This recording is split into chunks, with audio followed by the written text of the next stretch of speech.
What do you know about free trade agreements? Now, for 3 years or so, British politicians who are in favour of Brexit have been touting the opportunity of negotiating new ones with developing countries and big countries as one of the primary motivations and reasons for Brexit. They've conveniently perhaps not been mentioning the trade agreements that the EU already has negotiated. But meanwhile, President Trump has been threatening to tear up existing agreements that the United States has with other countries, saying they're bad for the states. At the same time, he's been promising an amazing deal with the UK once Brexit is completed. That in turn is met with objections from those who are afraid that the food hygiene regulations will be dropped, or even those who think that there's a risk of a takeover of the NHS. So it's confusing. And just this morning, the British press have been reporting pressure from a group of MPs asking to drop visa restrictions on Indians. So that would facilitate creating a trade deal with India, which is one of the fastest developing nations on earth.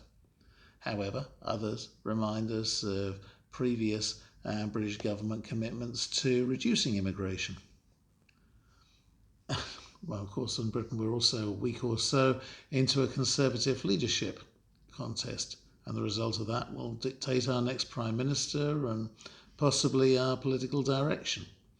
There's a lot of conflicting rhetoric about what a no-deal Brexit would mean to trade, prices, and the economy as a whole.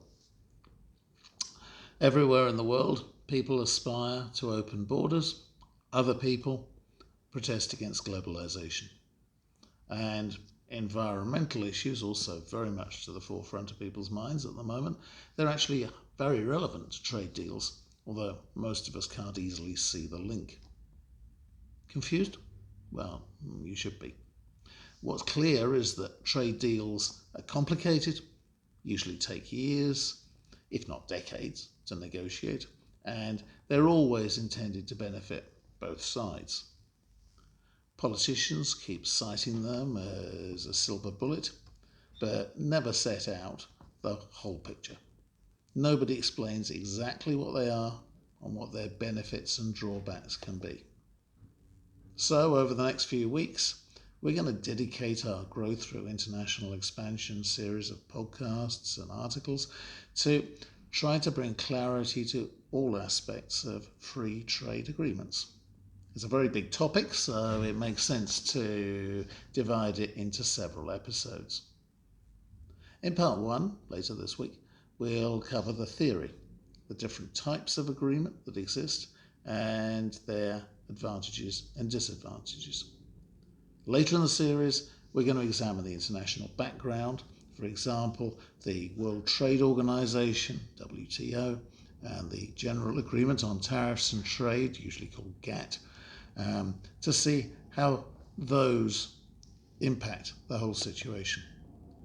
Then we're going to move on to looking at some of the existing US and EU trade agreements, what they've achieved, the drawbacks, whether they've succeeded in the way they were intended.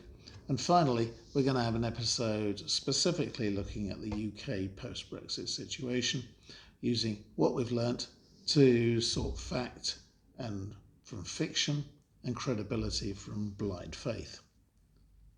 But wherever in the world you're listening to our podcasts or reading our articles, and whatever your political persuasion, I'm hoping you'll find this series enlightening. Watch out for the first episode later this week, and as we go along, please do send your questions and comments so that we can make sure that we cover everything that's of interest to you and cover all of your interests. Thanks for watching.